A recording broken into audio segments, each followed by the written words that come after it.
정말 대한민국은 제가 장담하는데 그리스 아니면 필리핀으로 갑니다. 지금 아, 상황으로 봐서는. 지금 저, 미국이요. 예. 급변 사태가 일어나잖아. 대한민국 손을 잡겠어요? 김정은 손을 잡겠어요? 김정은 손을 잡아버려요.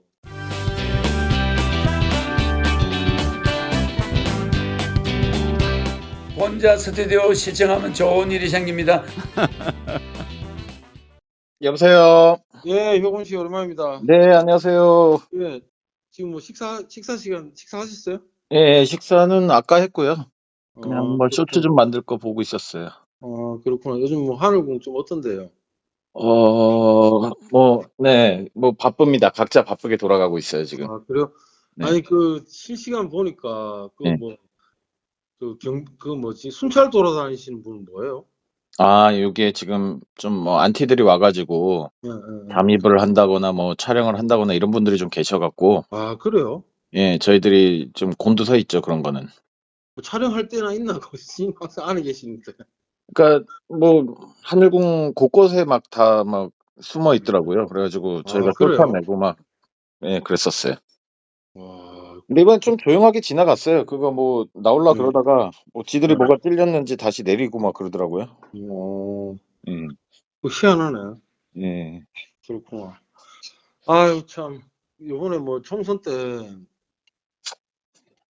그, 저는 아살이 잘 됐다고 생각해요. 지금 제가 TK잖아요. 대구잖아요. 대구. 네, 그러니까 그러니까 제가 저번 인터뷰 때도 얘기했듯이 국민의힘이 이제 100석 이상 얻었다 하더라도 네, 지금 110석이죠, 아마. 110석일 거예요, 아마. 네, 그러니까 거기서 8석에서 10석만 빠져버리면 개헌 저지선이 무너져 버리거든. 네, 그래 돼 버리면 뭐 완전히 넘어가는 상황인데. 어, 그러니까 그게 뭐 어떻게 보면 이것도 저는 섭리라고 생각해요. 왜냐하면 왜 그러냐 하면 그 민주당보다 국민의힘이 힘이 좀 빠져야 되거든. 힘이 좀 빠져야. 왜냐하면 우리하고 좀 겹치는 부분도 많고 어, 하기 때문에 좀 힘이 좀 빠질 만한 상황이 왔어요. 이제 섭리적으로 왔고 지금 이준석 씨가 지금 살아 돌아왔잖아. 개혁신당에. 옛날 저는 이준석 씨를 뭐 그렇게 뭐 제 개인적인 생각이 개인적인 그 소견이지만 뭐 좋아한다 뭐 싫어한다 이런 걸 떠나가지고 네, 이준석 씨가 역할을 좀 해줄 필요가 있는 것 같아요. 이준석 씨가 그 국민의힘 당 대표였잖아. 네, 당 대표였는데 거의 쫓겨나다시피 해서 나간 거잖아요. 예, 그러니까 뭐 이준석 씨 저번 선거 때도 그렇고 이준석 씨가 주장한 게 오픈 프라이머리를 많이 그 활용하려고 그랬거든요. 이준석 씨가. 네, 그러니까 이게 완전 국민 경선이죠. 어, 그런 거를 정착시키려고 했는데 안 됐죠. 안 돼서 네, 나가서 개혁신당으로 왔는데 어떻게든 저는 그 모르겠습니다. 뭐 저희 지지자들이나 뭐 저희 뭐 간접적으로 지지하는 분들한테 이런 얘기를 하면 설레발 치지 마라 하면서 얘기를 하긴 하는데 음, 그러니까 어차피 우리 인터뷰가 개인적인 제 소견을 말씀드리는 거기 때문에 그렇죠. 그분들이 또 다른 의견이 있으시면 저한테 그렇죠. 전화하셔서 또 따로 어, 말씀해 주시면 됩니다, 그거는. 그렇죠. 예, 그러니까 제가 볼 때는 그런 것 같아요. 이게 지금 제가 그 효곤 씨한테 카톡 보냈잖아요. 이한주 교수가 그 민주연구원 소장으로 들어갔다고. 네, 이게 왜 중요하냐면 이한주 교수가 서울대 경제학과 교수예요. 네, 경제학과 교수인데 이재명 씨가 나와서 맨날 주장하는 거 있잖아요. 기본소득, 지역화폐 뭐 이런 거 주장하잖아요. 네, 그 부분에서 우리하고 좀 겹친 부분이 있어요. 음, 네, 있고 그 제가 왜 이한주 교수가 민주연구원 들어간 게 중요하다고 생각하냐 하고 있냐면은 네, 지금 그 이한주 교수의 어젠다를 그대로 이재명 씨가 나와서 민주당의 어젠다로 지금 얘기를 많이 하고 있어요. 네, 그리고 지금 민주당의 핵심 싱크탱크가 민주연구소거든요. 네, 민주연구소의 소장으로 갔다는 얘기는 다음 대선에 지금 그 빌드업을 하고 있다는 거예요. 지금 음, 민주당과 이재명은. 그러니까 그 핵심은 뭡니까? 기본소득과 이번에 25만 원도 오늘 만났죠 아마. 오늘 만났을 거예요. 윤 대통령하고. 그러니까 이재명 씨가 25만 원 얘기를 꺼냈단 말이에요. 총선 때. 네, 그러면 그거는 뭡니까? 25만 원을 그 기준이 없어요. 이재명 씨가 얘기하는 거는 뭐 몇 세부터 준다는 얘기를 한다거나 어떤 뭐 재정을 어떻게 한다거나 아니면 추경을 한다거나 네. 그런 비사이드적인 뒷받침될 만한 얘기가 하나도 없이 그냥 25만 원 준다는 얘기거든. 네. 제가 볼 때는 그게 이한주 교수를 민주연구원에 안 넣고 민주당의 어젠다가 자기 패를 깐 거예요. 왜요? 그러니까 다음 대선에는 제가 볼 때는 어젠다 대결이거든요. 네. 민주당과 이재명 대표라고 얘기를 할게요. 이재명 대표의 기본소득 플러스 지역화폐. 네. 거기에다가 저는 조심스럽게 예상하지만은 지금 국민의힘이 힘이 많이 빠졌단 말이에요. 네. 많이 빠진 상태에서 이준석 씨가 어떻게든 이준석 씨가 좌파는 아니잖아. 좌는 아니란 말이에요. 그러니까 이준석 씨 중심으로 그리고 또 좌클릭을 싫어하는 중도 세력들이 굉장히 많아요. 저희 나라에. 네. 그러니까 거기 범우파적인 대결이 될 가능성이 굉장히 높고 이준석 씨가 만약에 국민의힘의 어떤 주요 요직을 다시 들어간다거나 아니면 국민의힘에서 그런 범우파적인 어떤 행동에 대해서 어떤 동의를 한다면 거기에 국가혁명당도 들어갈 수 있는 문제란 말이에요. 거기에. 개혁신당 쪽으로요? 개혁신당 쪽이고 범우파 거대한 솥을 마련해 놓고 거기는 개혁신당도 될 수도 있고 조원진 씨의 우리공화당도 될 수 있단 말이에요. 그리고 태극기 부대 이상한 당들 많잖아요. 네네. 아마 이준석 씨가 오픈 프라이머리를 관찰시킬 것 같아요. 다음 대선은. 관찰시켜버리면 허경영과 국가혁명당이 거기에 참여할 수도 있단 말이에요. 제가 왜 이런 얘기를 하냐면 민주당의 아젠다는 벌써 정해졌어요. 기본소득과 지역화폐로 다음 대선에서 쇼부를 본단 말이에요. 그러면 거기에 대척점 될 수 있는 아젠다 정책이 뭐 있습니까? 없어요. 대한민국엔 찾아봐도 없단 말이에요. 그러니까 3.3 정책을 갖고 있는 당연하죠. 국민 배당금과 그렇죠. 주주론을 주장하시는 허경영의 국가혁명당의 3.3 정책은 너무 거대하고 거기서 좀 추려야 되겠죠. 네. 우리가 국민 배당금이 우리의 핵심 아닙니까? 우리의 주 무기란 말이라. 우리 아무도 이걸 못 따라해요. 그러니까 지금 국민의힘에는 어젠다가 없어요. 전혀 없어요. 네. 그럼 이번 대선에도 보세요. 이번 대선에도 이재명 씨가 25만 원 얘기를 하니까 한동훈 대표가 뭐라고 얘기를 했습니까? 그 돈 풀면 인플레 생긴다. 그런 음모론적인 쓸데없는 얘기, 다 지나가 버린 얘기를 하고 있다는 얘기죠. 그렇게 대결이 되면 굉장히 유리하다. 오픈 프라이머리를 정말 이게 진짜 실질적으로 오픈 프라이머리가 첫 번째 한 게 정몽준 씨하고 노무현 씨 그때 오픈 프라이머리를 한번 했단 말이에요. 민주당에서. 네. 노무현 씨가 국민 경선으로 해가 올라갔단 말이에요. 얼마든지 할 수 있는 거예요. 판례가 있기 때문에 얼마든지 할 수도 있고 이 거대한 판때기에서 왜 그러냐 하면 민주당이 민주연구원에 이한주 교수를 앉혔다는 거는 이걸로 완전히 밀어붙이겠다는 거죠. 이재명이 다음 아젠다는 기본소득과 지역화폐예요. 그게 확실히 보인다. 그렇죠. 이건 거의 확실시라기보다는 거의 확정적이죠. 확정적이라고 봐야 돼요. 지금은 국민의힘은 완전히 똥줄이 탄 상황이거든요. 국민의힘이 이런 얘기하면 좀 그렇지만 국민의힘이 어떤 당입니까? 자기들이 자기 손으로 뽑은 대통령을 탄핵으로 끌어내리고 그렇잖아요. 민주당의 어떤 칼잡이 윤석열 대통령을 그때 당시 윤석열 검찰총장을 데리고 와가 대통령을 만든 당이에요. 네. 그 안에는 뭐가 들어가 있습니까? 자기들의 이득만 지키면 된다는 거죠. 자기들의 이익에만 손해가 안 나면 누가 오든 상관이 없는 거예요. 누가 대통령이 되든 상관이 없는 거예요. 그러면 거기에 허경영이 가지 말라는 법이 있습니까? 그들이 똥줄이 타면요. 빗자루 몽디라도 갖다 놔요. 대구에서 TK에서 우스갯소리 하는 말 있잖아요. 빗자루 몽디 세 하나도 당선되는 거예요. 국민의힘 나오면. 그러니까 웃긴 거잖아. 그러니까 그런 식으로 그러니까 지금 비서실장인 정진석 씨를 앉혔잖아요. 네. 그러니까 그게 굉장히 좀 그런 식으로 돌아간다, 기류가. 그리고 지금 민주당과 이재명 씨가 뭐 모르겠습니다. 저는 뭐 그냥 뭐 금융인으로서 그냥 얘기를 하는 건데, 저는 전문가가 아닙니다. 아닌데 얘기를 하는데, 민주당과 이재명 씨가 하나의 단점이 있어요. 다 좋은데 하나 생각을 못한 게 있어요. 지금 왜 그러냐 하면 너무 이 국내적인 상황만 본다는 거죠. 이게 생각해 보십시오. 기본소득과 지역화폐 그리고 젠더 플러스 페미 아젠다는 국제적인 글로벌 아젠다였어요. 그렇죠. 이 세 개를 주구장창 외친 게 다보스와 빌더버그와 CFR이었어요. 저번 시간에 CFR은 미 외교협회입니다. 미 외교협회.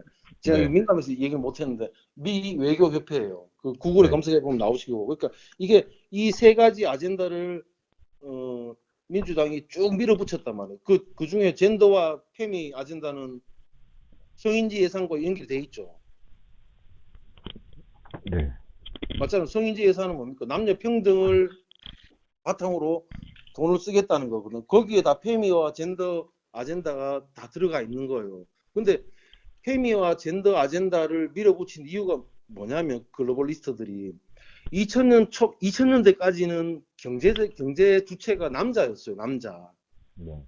전 세계가 가부장적인 건 아니라도 경제권을 쥔 게 남자였는데 지금 경제권 남자 때 있습니까? 여자가 다 쓰고 나온 거. 여자가 더 많아. 그러니까 더 이상 필요 없는 아젠다예요. 예.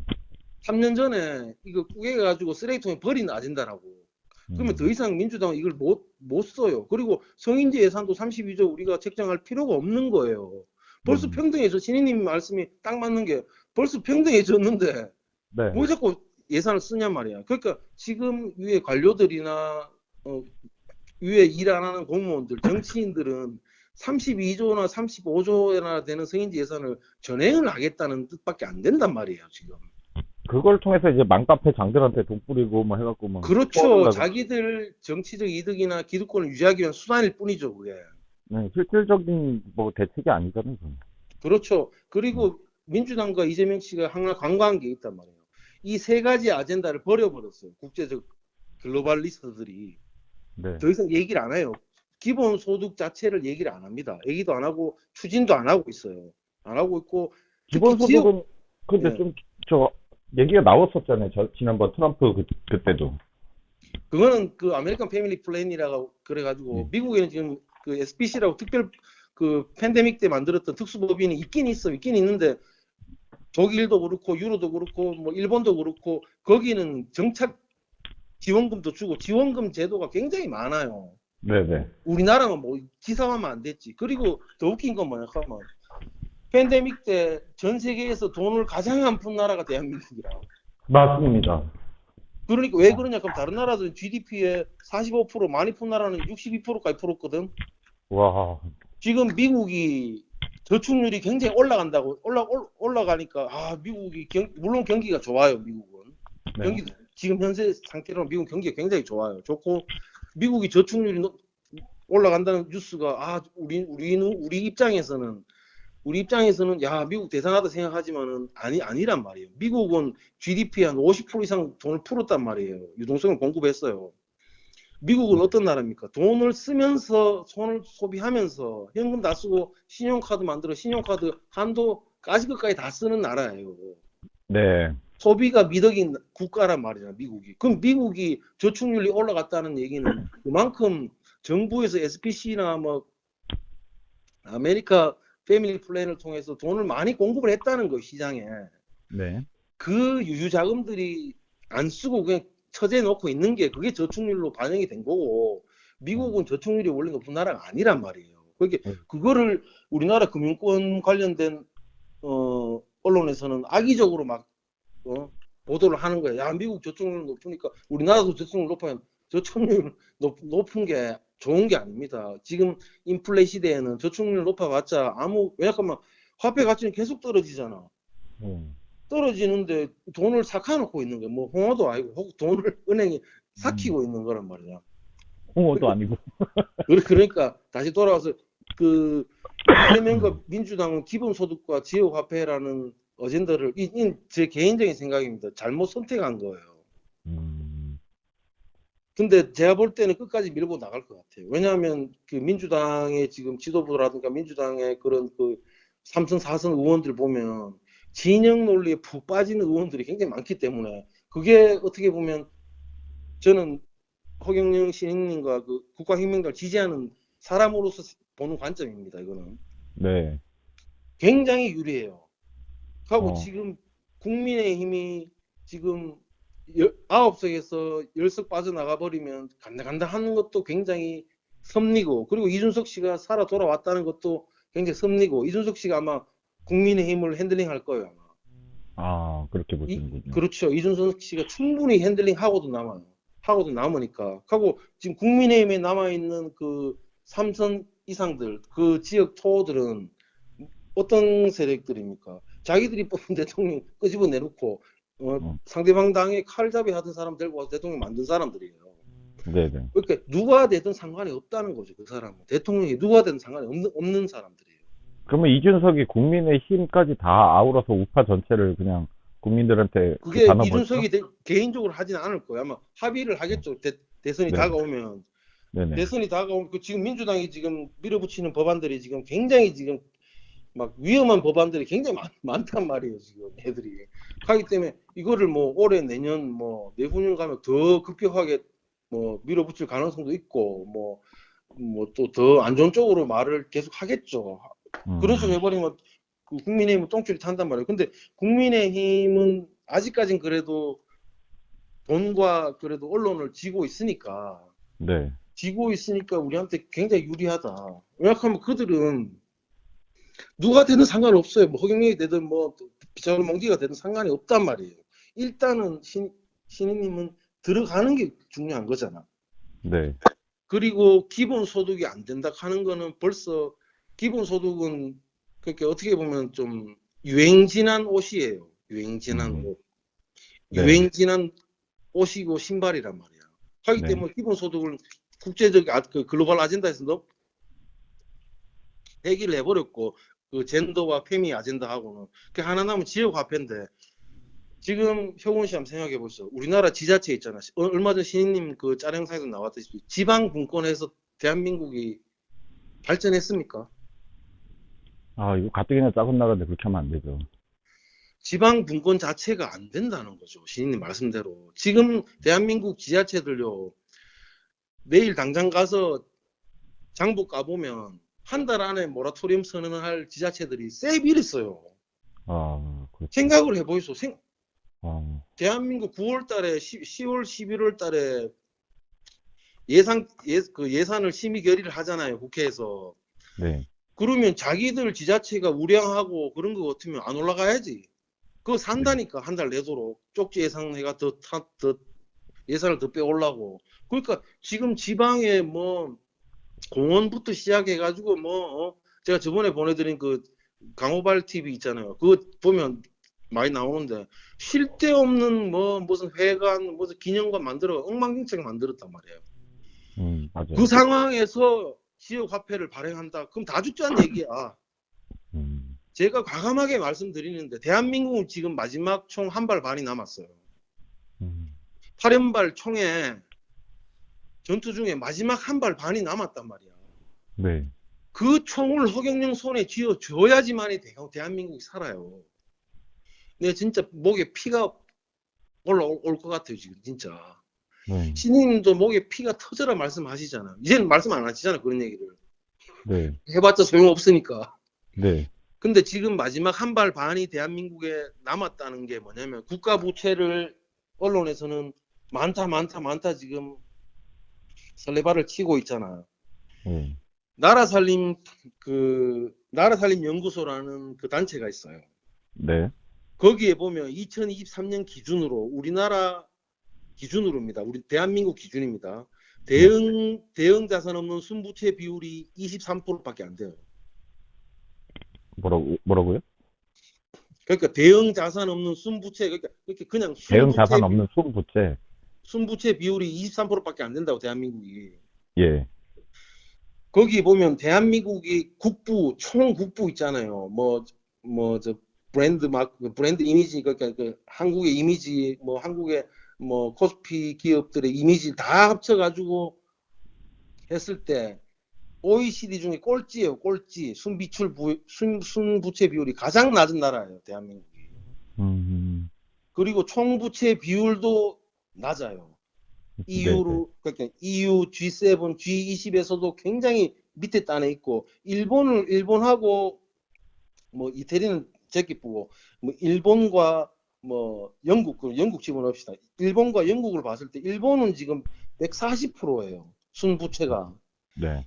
그러니까 제가 말씀드린 대응 자산 없는 순부채라 하는 건 뭐냐면, 대응 자산, 그러니까 대응을 할 수 있는 부채를 뺀, 대응을 할 수 있는 부채는 뭡니까? 담보부채예요. 담보, 시민이 항상 강조하시던 담보부채가 그만이 많다는 거예요. 국가부채 중에서도. 그리고 대한민국은 채권국이에요. 채권국. 채무국이 아니란 말이에요. IMF의 SDR 특별 인출할 수 있는 자격이 있는 순채권국이에요. 채권국. 아, 네, 하기 때문에 민주당과 민주연구소는 이거를 다 알고 있겠죠. 예, 그러면 대한민국은, 제가 제 개인적인 사견이지만은, 제 금융적인 측면의 사견이지만, 대한민국은 일본 수준으로 정도까지 비율을 높여도 되는 나라란 말이에요. 단순히 경제 기자들이나 교수들이 뭐 우리는 뭐 비기축국이다. 지금 상황에서요, CBDC 플랫폼으로 가고 있는 상황에서 기축국과 비기축국은 별 문제가 될 게 아니란 말이에요. 채무국이냐 채권국이냐를 보면은 그게 더 맞다. 그렇죠. 그것도 중요하고, 우리나라가 그 순부채 비율이 굉장히 낮은 나라란 말이에요. 거기에 그 교수들이나 경제 기자들은 얘기하겠죠. 야, 그럼 공공기관들을 넣어야 될 거 아니냐. 공공기관 넣을 것 같으면 공공기관은 그 다음 날부터는 국가에서 나오는 어떤 지원금 전혀 받으면 안 되는, 왜냐 기업이란 말이에요. 기업. 네, 공공기관도 한국가스공사가 정부 소속이지만은 엄연한 기업이란 말이에요. 상장 기업이란 말이에요. 우리가 공기업. 한국가스공사나 뭐 전기공사 주식 투자하잖아요. 네, 네. 그러니까 시장 가격에 있는 기업을 거기에 국가 부채에 넣지는 않는다고, 다른 나라도. 그래 버리면 다른 나라들은 뭐 다 넣어야 되지. 그렇구나. 예. 그리고 신희님이 강조하신 국가 부채는 이자가 안 나간다는 이유가 뭐냐면, 민간 부채는 우리가 금융권에 금융 비용이 나간단 말이죠. 네. 금융 비용이 나가기 때문에, 금융 비용이 나가면 소비 시장에 쓸 돈이 없어지잖아, 대한민국 사람들이. 네.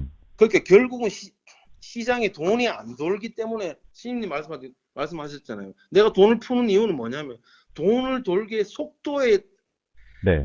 중요성을 위해서 속도가 빨리 돌아야지만이 그 경제가 사는 거예요. 맞아요. 그게 핵심입니다. 그게 속도가 핵심이. 방향성도 물론 중요하지만, 지금 대한민국은 방향성보다 속도가 더 중요하단 말이에요. 돈을 빨리 투입해가지고 소비시장을 불을 붙여야 되는데, GDP 하지만 지금 정부에서는 건설 경기만 살리려고 그러잖아. 건설 경기가 GDP에 영향 주는 거는 12%밖에 안 돼요. 내수 경기로 돌릴 수 있는 거는 65%가 넘어간단 말이에요. 65%가. 네. 지금 내수에 지금 쓸 돈이 없단 말이에요. 네. 내수에 쓸 돈이 없어진 나라가 대한민국. 그 출산율도 엄청 낮아지고. 그러니까 지금 이재명과 민주당이 이 지금 그 순부채 비율이 낮다는 걸 알고 있단 말이에요, 이들이. 그렇기 때문에 이 대한민국의 마지막 남은 총알 한 발 반을 자기들이 쓰려고 한단 말이죠. 지금 자기들이. 우리의 아젠다는 뭡니까? 국민 배당금의 아젠다는 뭡니까? 기존 680조가 넘는, 아마 한 3년, 4년 뒤에는 한 900조가 넘어갈 거란 말이에요. 100% 넘어가요. 네. 900조 넘어가면요, 대한민국 나라를 2개나 돌리고도 남는 돈이에요. 그게 돈이 도는 속도만 빠르면 100만 원만 가지고도 한 마을에서 누가 이발을 하고 사 먹고 이게 팽팽팽 돌아가면 100만 원만 갖고도 충분히 돌아가요, 그게. 그렇죠. 그게 돈이 있다고 도는 게 아니고, 저번 시간에 내가 얘기했다시피 인플레 기대 심리를 정확하게 자극을 해야 돼요. 내가 그 마지막 한 발 남은 총을 어디 쏘냐. 지금 민간 소비가 안 돼서 난리인데, 민간 소비를 할 수 있게끔 민간 부채를 국가 부채로 시프트하면 된다고. 맞습니다. 국민 부채는 이자가 나가지만 국가 부채는 이자가 국가 나가지 부채는 왜 않습니다. 이자가 안 나가냐면, 국가 부채는 15년, 20년물, 30년물 장기물을 발행할 수 있단 말이에요. 장기물을. 네. 똑같은 100조라 그래도 예. 민간은 우리가 대출 받을 때 15년 대출 뭐 담보가 없는 대출은 신용대출 15년, 20년 해줍니까? 안 해준다고. 네. 많이 해봤자 3년, 5년이야. 예. 맞잖아요. 신용대출 3년 이상 안 해줘요. 금융기관에서. 수정으로 하는 거는, 예. 그렇게 3년짜리 채권에 계약서를 쓰는 거예요. 신용대출을 받는 그러네요. 거는. 그러니까 어. 신인님이 거기에서 정말 환상적인 신인님만의 그 환상적인 그 알라딘 램프의 그 예지력이 나오시는 기라. 이걸 아시는 거야. 이 시스템을. 그럼요. 이 복잡하고 일반인들은 접근 못하는 이 시스템을 굉장히 간단하게, 그것도 쉽게, 네. 그리고 정확하게 말씀하시는 거야. 예. 근데 그거 보면 진짜 깜짝 놀란다니까. 요번에도 그 짤 영상 그 허경 TV 나오고 보니까 진짜 대단하지. 대단하다는 말은 더 이상 안 할게요, 이제. 예. 하여튼 뭐 이거는 말을 할 수가 없는 거예요. 왜냐하면 교수들은 엉뚱한 소리만 퉁퉁해서 하는 기라. 그게 아니고 정확하게 진짜 진단 딱 내려가지고 정확하게 정말 진단 내려서 해결책까지 내놓는 존재가 허경영이란 말이다. 정확한 네. 진단과 정확한 해결책을 내놔버렸잖아. 지금은 그리고 정확한 그 해결책으로 가고 있단 말이야. 정치권이 지금 움직이기 시작했어요. 민주당과 이재명이 자기 패를 깐 거예요. 물론 그건 저는 오만이라고 봐요. 왜 그러냐면 지금부터 대선 아젠다를 내놓는다고. 물론 제 생각인 제 개인적인 내피셜이지만은 아젠다를 내놓는다는 거는 너는 이래 못하지 하면서 이렇게 야지 주는 거거든, 상대방한테. 네. 그러니까 아마 그래 갈 거로 저는 강력하게 예상을 해요. 그 아마 지금 우파 뭐 좌파 우파 나누긴 좀 그렇지만 우파 쪽에서 살아남는다기보다는 이걸 지킬 방법은 이것밖에 없어요. 민주당에서 기본소득과 지역화폐를 들고 나오면 이 범우파에서는 아젠다가 없어요. 예. 없어요. 더 이상 없어요. 그 TK의 그 70대, 60대도 안 찍는다. 70대, 80대 언제 돌아가실지 모르는 할매들 붙잡고 있기는 시간이 너무 촉박하고 하니까 아마 이준석 씨한테 그 역할을 맡길 수도 있는 거죠. 이준석 씨가 항상 강조한 게 뭡니까? 오픈 프라이머리예요. 그 오픈 프라이머리가 이제 그 당내에서만 투표하는 게 아니라 국민 전체 놓고 투표하자는 거잖아요. 그렇죠. 완전 경선을. 국민 경선이에요. 완전 예. 국민 경선. 이것만 정말 투명하게 그리고 아젠다를 뽑아낼 수 있는 게 있으면 예. 정말 다음 대선에는 정말 볼만해요. 그렇게 되면 이제 당 차원에서의 어떤 압박보다도 국민들이 선택을 하게 된다는 거죠. 당연하죠. 그래 돼버리면 신인님한테 날개가 한 5개 달리는 거죠. 왜냐하면 언론, 네. 하고 국민의힘의 명목성, 예. 그때는 국민의힘이 될지 뭐가 될지 모르겠어요. 아마 당명 바꿀 수도 있다니까 이 사람들이. 물론 저도 TK고 뭐 저도 국민의힘을 그리 나쁘게 보진 않는데 네네. 워낙 이렇게 정말 보수가 보수답지 않잖아, 대한민국은. 네, 지금 그 얘기가 많죠. 그러니까 속에 천벌이 나는 거야.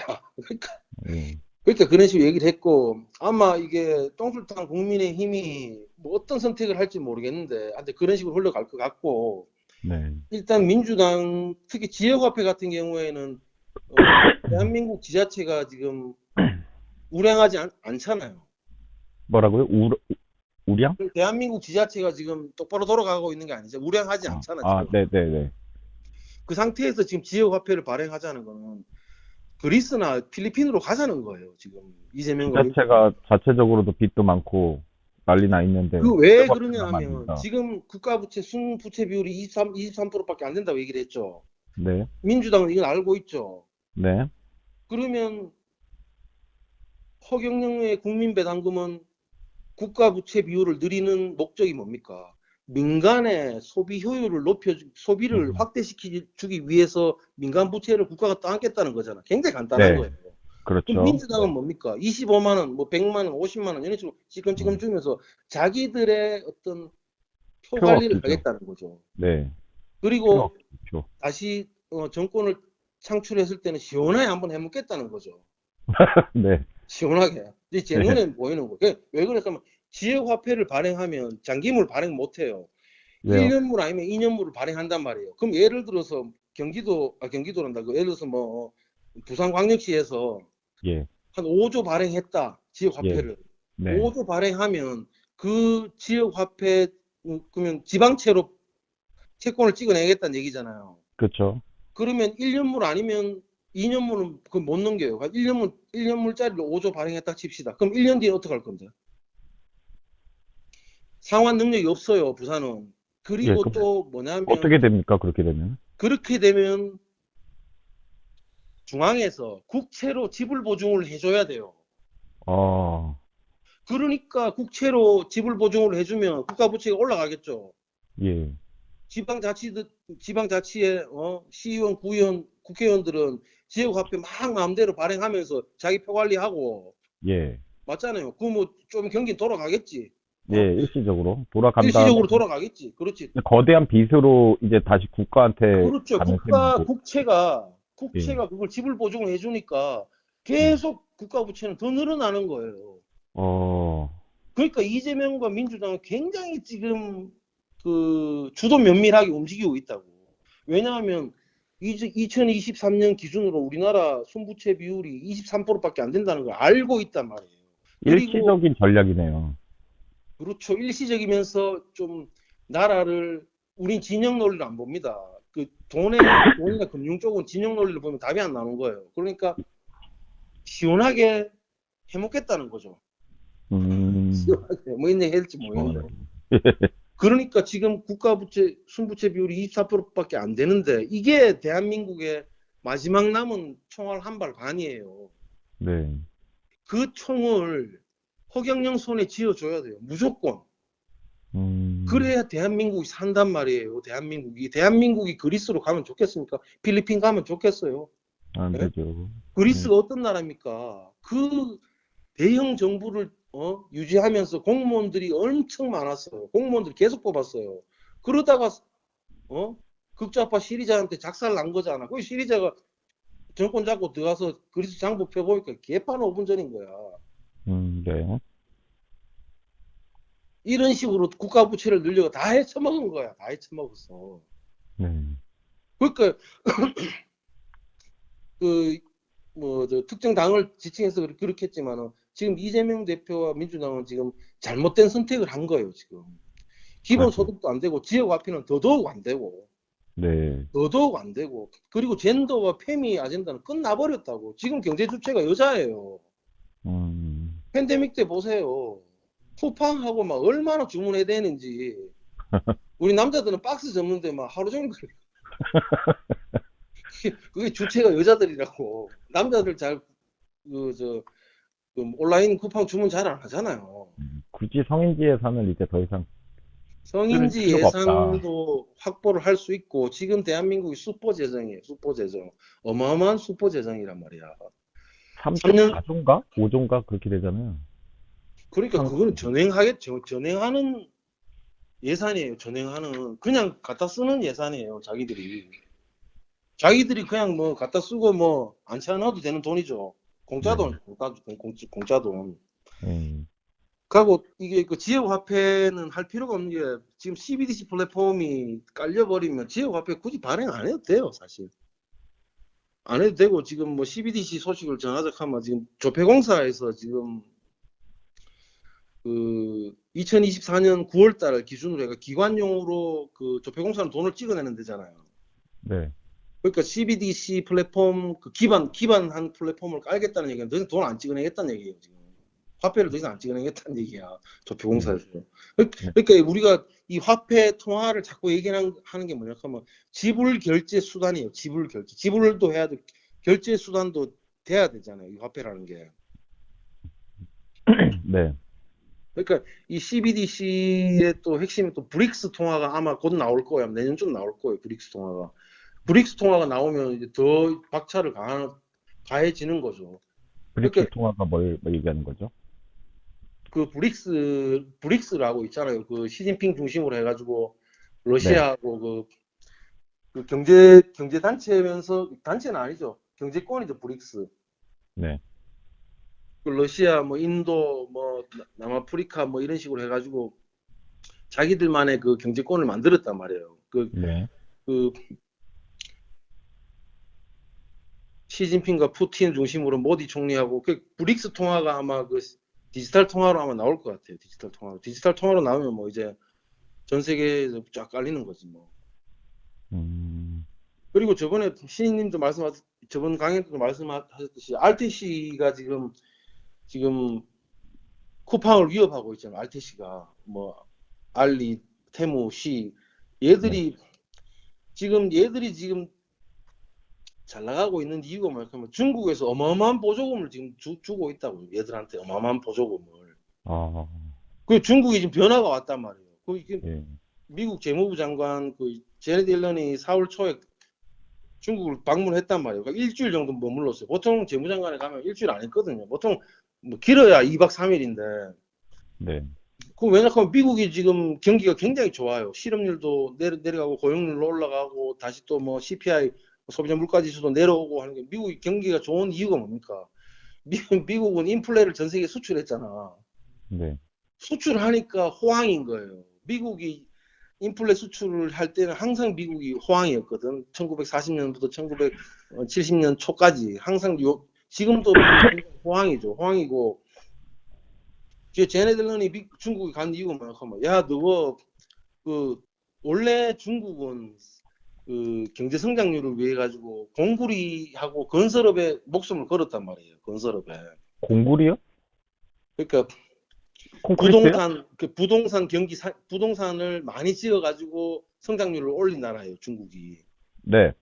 그러니까 부동산 아파트라든가 뭐 SOC라는 거 이런 걸 많이 지어서 중국이 성장률을 많이 땡긴 나라인데 지금은 더 이상 그렇게 할 수 없죠.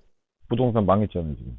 그렇죠. 왜 그러냐 하면 그 컨트리 가든하고 중국의 그 뭡니까 그 헝다가 네. 파산을 했잖아요. 네. 그러면 파산을 한 게 왜 파산을 했냐? 지금 중국의 지금 그 대기업들의 한 70%는 달러 표시 채권에 코가 끼어 있는 상태예요, 지금. 중국 대기업의 70%가. 그렇죠. 달러 표시 채권이라고 하는 건 미국 국채 담보로 돈을 땡겨서 사업을 했단 말이에요. 국내 사업도 그런 식으로 했나요? 그렇죠. 그러니까 솔직히 쉽게 얘기해 달러빚 내 가지고 사업한 거야. 솔직히 얘기해가지고. 그러니까 헝다하고 컨트리 가도 달러빚 내 가지고 사업하다가 망한 거란 말이에요. 그 안 망할 수도 있었어요. 왜 망했냐? 지금 미국이 중국을 목을 죄고 있죠. 네. 그럼 지금 뭐 태극기 부대 뭐 할아버지들이나 뭐 기본적으로 뭐 뉴스 보고 판단하는 사람들은 야 왜 저번 시간에 얘기했지만 미국이 오키나와나 괌에서 비행기 띄워가지고 중국을 안 치냐 얘기를 하죠. 그래 할 필요가 없는 거예요. 헝다와 컨트리 가더니 그러니까 달러빚 냈으니까 만기가 있을 거 아닙니까? 국채 만기 돌아왔을 때 미국이 만기 연장 안 해줘 버리면 그날로 부도가 나버리는 상황이거든. 그냥 이미 옥죄고 있네요. 그렇죠. 이미 부비 트랩을 곳곳에 다 심어놨어요, 미국은. 그 중국 대기업에 특히 그 중국의 빅텍들도 많이 지금 미국 채권에 지금 의존하고 있거든요. 그러니까 중국의 대기업의 70% 정도가 달러 빚에, 그러니까 미국 달러 표시 채권에 코가 끼어 있으니까 만기 돌아오면 만기 연장 안 해주면 그날로 끝나는 거예요. 이게 왜 그러냐면 대한민국이 IMF 때 어떻게 됐습니까? IMF 때 220억 불 없어서 날아갔거든요. 대한민국이 IMF를 겪었단 말이에요. 예. 220억 불 안 써도 되는 돈을 썼단 말이에요. 대한민국이 어디 썼냐? 대한민국의 그때 당시에 종금사라고 있었어요. 종합금융사. 지금 증권회사 뭐 이런 형식의 종합금융사들이 많았단 말이에요. 네. 그럼 종금사들이 뭘 했냐? 일본에 그때 마이너스 금리였어요. 마이너스 금리로 장기채를 빌려가지고 태국이나 인도네시아, 동남아에 가서 돈놀이 장사를 했단 말이에요. 가만 앉아서 돈 번 거야. 왜냐하면 일본에서 장기로 저리로 마이너스 금리로 장기로 빌려가지고 태국이나 인도네시아, 뭐 말레이시아 이쪽에 가서 필리핀도 많이 나갔죠. 나가서 뭐 전화기 한 대, 팩스 한 대만 놔두고 단기로 돈을 빌려주면서 예를 들어서 뭐 1%에 빌려와가지고 뭐 3%, 4%에 돈을 돌렸다면 가만 앉아서 돈 버는 거 아닙니까? 그냥 돈놀이네요. 그렇죠. 돈놀이 많이 했다고. 음, 그러다가 조지 소로스가 태국의 바트와 인도네시아 리라를 공격하면서 그때 작살이 난 거예요, 대한민국이. 그때 종금사들만 망하게 놔뒀으면 됐어. 예. 대한민국 어떻게 했습니까? 지불 보증을 한 거예요, 지불 보증을 종금사에. 음, 지불 보증을 하니까 외화를 때리 박아야 됩니까? 안 됩니까? 그때 140억 불이 일순간에 나가버렸어요. 그러니까 음, 빨간불 들어오니까 기재부에서 IMF 99년도 IMF 선포하기 이틀인가 3일 전에 일본에 날아갔단 말이에요. 기재부 차관이 가서 그때 일본의 그 사카키바라라는 그 우리나라 지금 경제부 장관이죠. 사카키바라를 만났어요. 만나가지고 야 너가 우리한테 빌려 준 돈만 만기 연장해주면 우리가 IMF를 안 겪어도 된다고 얘기를 했어요. 그러니까 사카키바라가 뭐겠습니까? 사카키바라 집무실 책상에서 누구 편지가 나왔습니까? 로버트 루빈 미국 재무부 장관 편지가 나온 거예요. 야 한국 그대로 놔둬라. 일본 너희가 한국을 만약에 털끝만큼이라도 도와준다면 일본 너희부터 날려버릴 거라는 살벌한 편지 내용이 나온 거예요. 그게 언제 밝혀졌죠? 처음 듣는 내용인데.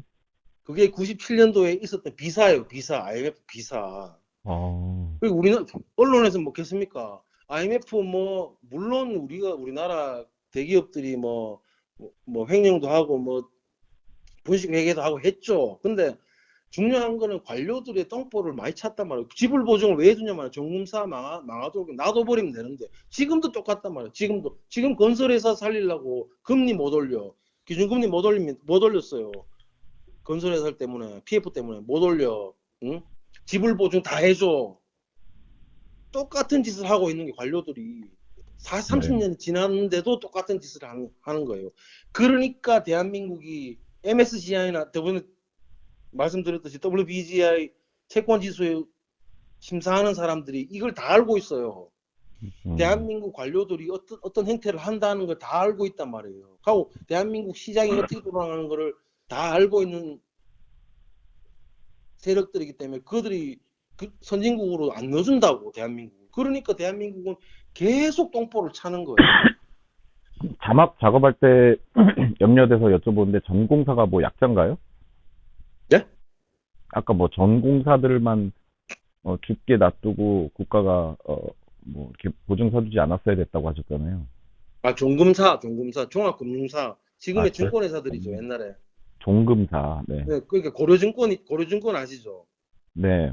그 고려증권이 대표적인 종합금융사예요. 종합금융사. 네. 종합금융사라고 옛날에 있었어요. 옛날에 종합금융사로 증권도 투자하고 막 이렇게 했단 말이에요. 네. 그러니까 그 종금사들이 잘 태평했죠. 태평했는데 태국 바트가 박살이 나면서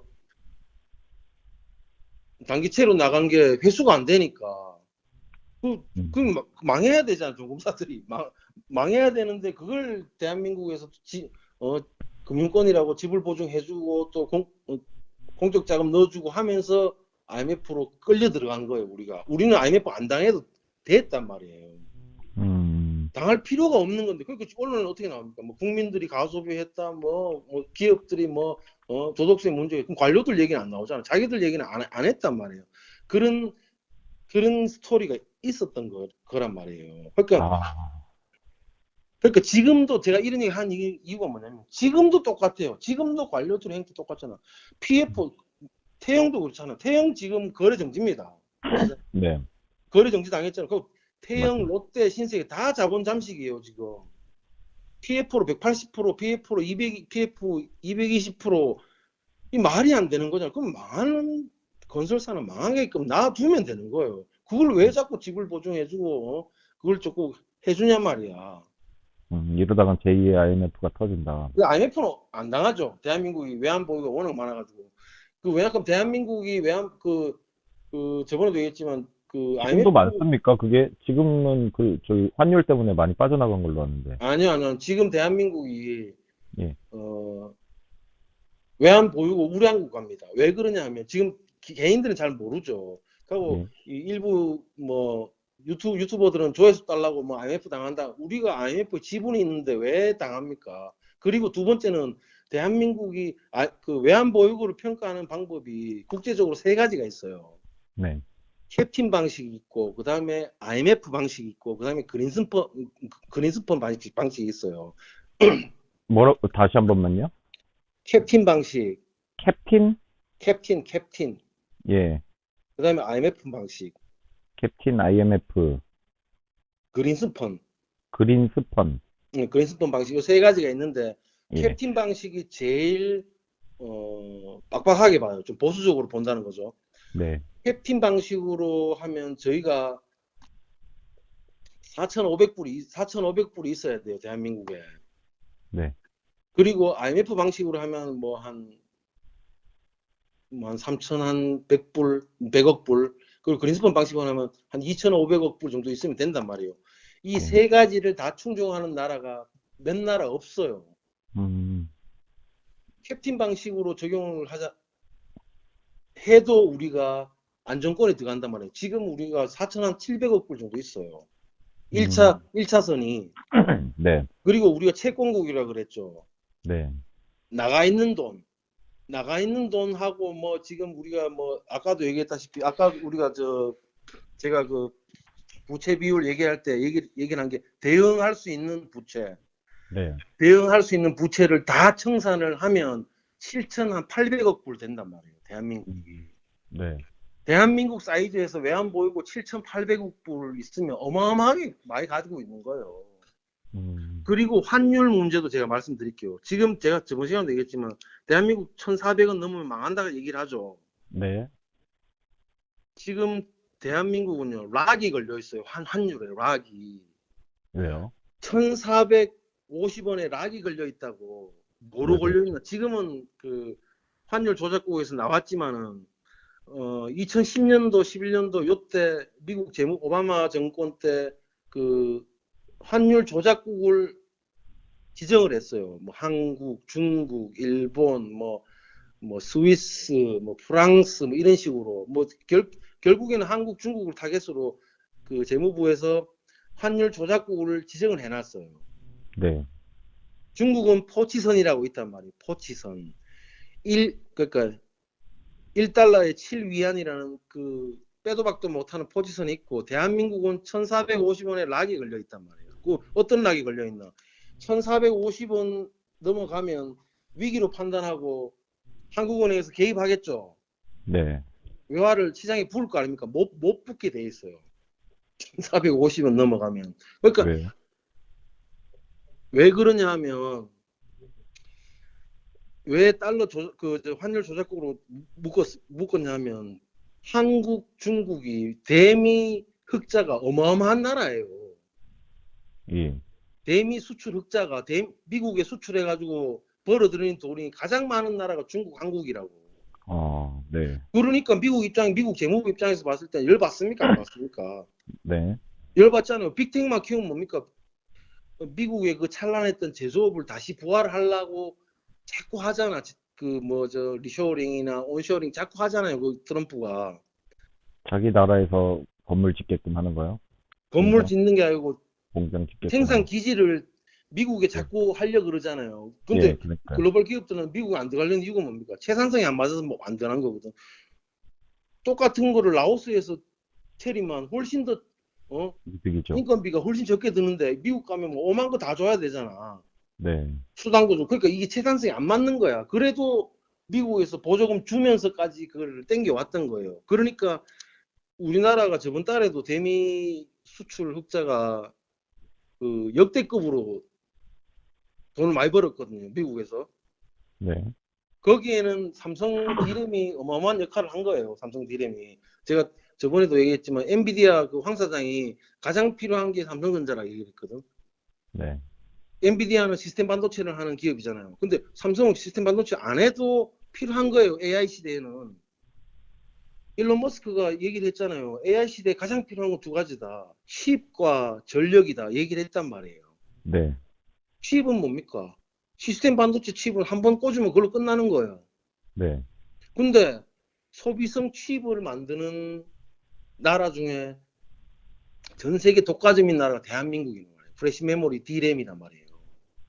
아직까지 삼성- 튼튼합니까? 그게 대만하고 뭐 미국도 뭐 많이 반도체 쪽으로 올라와. TSMC는 시스템 반도체예요. 파운드리 회사예요. 디램 못 만들긴 만들지 수요가 없어요.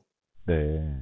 전 세계의 독과점이에요. 삼성 뭐 세 개입니다. 삼성전자, SK 하이닉스, 그다음에 뭐 마이크론 미국 회사 있긴 있는데 뭐 예. 이 회사는 이건 이름만 있는 회사고 그러니까 원천 기술만 가진 회사이기 때문에 생산을 잘 안 해요. 그러니까 결국은 삼성전자와 하이닉스가 전 세계 독과점인 말이에요. 디램에 있어서는.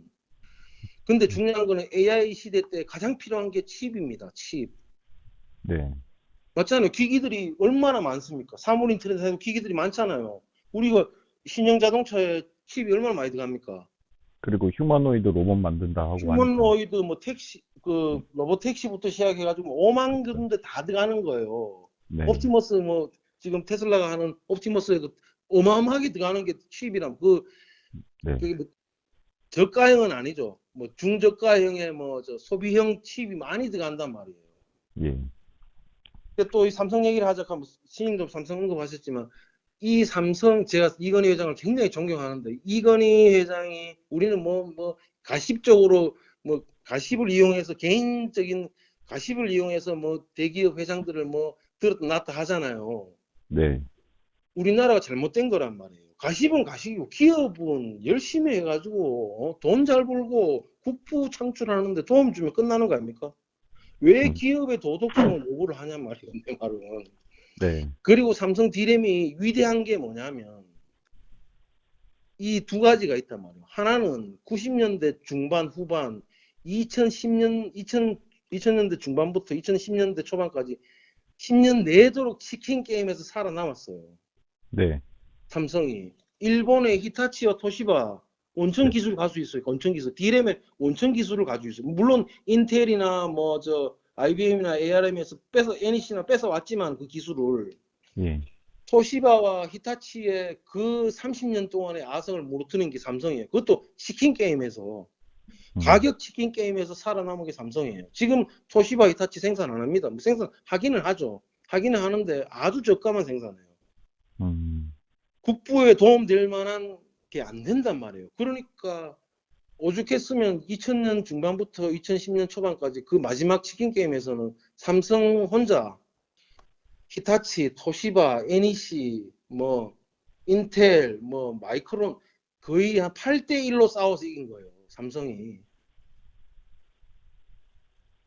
8대1로 이 치킨 게임에서 이긴 겁니다. 예. 그러니까 오죽했으면 월가 보고서에 뭐가 나오냐 하면 야 삼성 디램은 원자재 아이가 하면서 구리 아연처럼 있잖아. 네. 니켈 그런 이런 겁니다. 것처럼 네. 야 그 정도면 야 그거 원자재급인데 지금 이런 평가를 받고 있어요. 그러니까 엔비디아의 황 사장이 지금 이재용 눈치를 보고 있는 거예요. 삼성이 시스템 반도체 뛰어들면 골치 아파지거든. 첫 번째는 두 번에서 세 번의 치킨 게임 살아남은 거 삼성이. 두 번째 뭐야 하면 이 미국의 CFR이나 뭐 CIA나 뭐 미국 그 경제협회에서 대한민국의 이 삼성의 D램을 다른 곳에서 안 해봤겠습니까 생산을? 콜롬비아 뭐 남미부터 시작해 폴란드 뭐 다 해봤어요. 전 세계 돌려보면 안 되는 거야. 네. 15년 해보고 손 놨어요. 결론을 내렸단 말이야. 아 이거는 안 되는 거구나. 왜? 한 세대가 희생을 해야 돼. 한 세대가. 예. 대한민국 구미 공장 그 반도체 공장 있죠. 그리고 이천에도 공장 있잖아요. 수원에도 네. 있고. 네. 거기서 한 세대가 희생을 안 하는 이상 한 세대가 희생을 하지 않으면 안 되는 기술력이란 말이야 이게. 왜냐하면 스트라이크 한 번 없었죠 삼성. 반도체 공장에서 스트라이크 한 번 없었, 파업 한 번 없었어요. 그건 뭡니까? 삼성이라는 이 D램 기술이라는 거를 다음 세대 먹거리로 본 거야. 거기 그 여공들이나 일하는 사람들이 뭐 이런 얘기 해야 될지 모르겠는데 백혈병동 걸리고 많이 뭐 그런 게 많았잖아요, 사실. 네. 그런 게 많았는데 그런 거를 희생해 가면서 한 세대가 희생을 했기 때문에 이 기술이 우리한테 굉장한 선물로 주어진 거예요. 네. 삼성 D램 그냥 볼 게 아닙니다. 삼성 그냥 볼 게 아니에요. 절대 그냥 보면 안 돼요. 왜냐하면 다른 나라에서 이거 할 수도 없는 거야. 치킨 게임도 못 살아남을 뿐더러 히타치와 토시바를 이겼다면 이 말이 안 되는 얘기예요. 히타치, 토시바 반도체 생산 안 합니다 지금. 하긴 하는데 저가 반도체만 생산하는 거예요. 지금 수요는 삼성전자와 하이닉스밖에 없단 말이에요. 그렇기 때문에 이런 좋은 기업들을 두고 대한민국이 성장을 떠나가지고 파이를 키워가면서 앞으로 나가야 될 거 아닙니까? 네. 그 신인 이재명 씨와 그 기본소득과 지역화폐 아젠다를 패를 들고 다음 대선에 아마 나올 것 같아요. 그러면 저는 이것도 섭리라고 봐요. 섭리라고 보기 때문에 아마 국민 배당금 알만 이게 대응을 할 수 없을 거예요. 왜냐하면 저번 대선 때 이재명 씨가 나와서 뭐 이런 류의 얘기를 하면 종편이나 국민의힘 쪽에서는 어떻게 했습니까? 이재명과 허경영을 계속 매칭을 붙였다고. 저번 대선 때 그랬어요. 이재명 돈 준다, 뭐 한다 하면 무조건 종편에서 패널들이 야, 그러면 허경영 그거하고 비슷하다 하면서 계속 예. 매칭을 시켰단 말이에요. 국민의힘 쪽에서 그랬죠. 그렇죠. 국민의힘 쪽에서. 결국은 저는 뭐 이런 식으로 얘기할지 모르겠는데 과감하게 얘기를 하자면 허경영 손을 안 잡고는 안 될 것 같아요. 저는 볼 때는. 그거를 깨달았으면 좋겠는데 깨달을까 모르겠네요. 깨닫고 자식할 게 없고 그러면 국민의힘에서 잘하고 있는 박근혜를 왜 끌어내렸습니까? 국민의힘에서 그 표 안 줬으면 탄핵 안 됐어요. 그 오픈 프라이머리로 한다고 하면은 거기선 부정선거가 안 될까요? 그래 생각하면 머리만 아프고 네. 그거는 하늘에 맡겨야죠. 우리가 쉽게 얘기하는 섭리 얘기하는 그건 정말 섭리에 맡겨야 돼요. 그건 정말 섭리로 흘러갈 거라고 저는 봐요. 하고 네. 이준석 씨의 역할이 있을 것 같아요. 이준석 씨의 역할이 있을 것 같고 하고 이준석 씨도 이번에 살아 돌아온 거 제가 정말 다시 봤거든요. 이준석 씨를. 이준석 씨를 정말 말 따먹기만 하는 그런 패널로 알았는데 아니더라고. 말 따먹기만 하는 패널. 진짜 아니더라고. 그래 뭐 하여튼 그럴 것 같아요. 그럴 것 같고 지금 뭐 AI나 그 현대 같은 경우 저번 시간에도 얘기했잖아요. 현대가 자동차 만드는 기업이 아니라고. 지금 현대 주가 잘 나가요 지금. 현대자동차 주가 잘 나가고 있다고 지금. 결국 그게 시장에서 반영이 되는 거거든요. 그래서 우리가 현대도 그거 만들어서 그런 거 아니에요? 그 로봇 뭐 하나 인수해가지고 또 그러니까 지금 주가는 6개월이나 9개월 이후를 선반영하는 시장이거든요. 주식 시장은. 예. 주식 시장은 우리가 지금 당장 뭐 반영을 한다 이게 아니고 6개월 이후의 시장을 보고 지금 투자를 하는 거예요. 네. 지금 주가는 그렇게 보면 되는 거고 하여튼 뭐 그런 것 같아요. 지금 뭐 현대도 잘 나가고 지금 뭐 엔비디아가 삼성을 굉장히 언급을 하고 삼성의 어떤 그 트리거가 될 거라고 말까지 했거든. 네. 4차 산업혁명의 4차 산업 시대에 어떤 트리거가 될 거라고 얘기를 했는데 그게 제가 볼 때는 아마 그 공조가 아닐까. 엔비디아와 삼성의 그 GPU와 CPU의 공조 개념이 아닐까. 뭐 그런 생각도 하고 지금 그 코인 시장 얘기를 하자면 지금 홍콩이 지금 현물 거래를 지금 승인을 했잖아요. 네. 그게 어떻게 보면 우리나라가 먼저 했어야 돼요. 대한민국이. 현물 상장을 먼저 했어야 되고 지금 홍콩이 왜 급박하냐 하면 지금 홍콩에 있는 대형 IB들이 대부분 싱가포르로 갔어요. 싱가포르로. 대형 뭐가요? 대형 그 투자은행들이 네. 싱가포르로 자리를 많이 옮겼고 지금 홍콩 쪽에 있는 금융적인 그 지위도 싱가포르로 많이 넘어왔단 말이에요. 예. 근데 싱가포르는 금융을 하는 나라는 아니거든요. 네. 왜냐하면 싱가포르는 물론 하교 나라지만 단독 그 도시 국가예요. 그냥 도시 국가예요. 제가 볼 때는 저는 이것도 섭리라고 보는데 싱가포르에서 아마 서울이나 한국으로 넘어올 가능성이 굉장히 많아요. 그걸 기다리고 있는 거예요. 지금 제가 저번에도 얘기했듯이 쉘터 자금도 얘기를 했고 그 국제적인 연기금들 돈이 어마어마해요. 어마어마하기 때문에 그들이 투자하고 싶어 한다니까 한국에. 그러면 셀터 자금이 넘어올 수 있겠다. 그때 말씀하신 그거요. 그렇죠.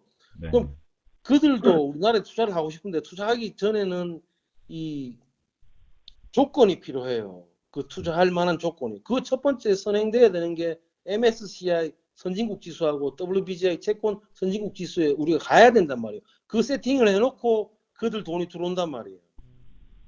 그러면 MSCI나 WBGI 해서 우리나라를 선진국 지수로 편입 안 시킨 이유가 뭡니까?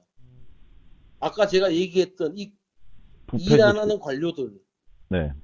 그리고 썩어 빠진 제도, 그리고 절대 풀리지 않는 규제, 그것 때문에 안 한 거예요. 다른 거 없어요. 국민들만 보면 활동성 있고 똑똑하고 교육열 높고 부지런하고 그 도덕성까지 있잖아 우리가. 그런 제도적인 측면 때문에 투자를 안 하는 거예요 대한민국에. 굉장히 슬픈 얘기예요 지금. 그러면은 슬프지만 그게 지금 돼버리면은 허경영의 등장을 막는 거기 때문에 지금 막혀 있는 게 좋은 거네요. 시장 측면은 뭐 허경영 정부가 들었으면 자연스럽게 바뀐다고 봐요.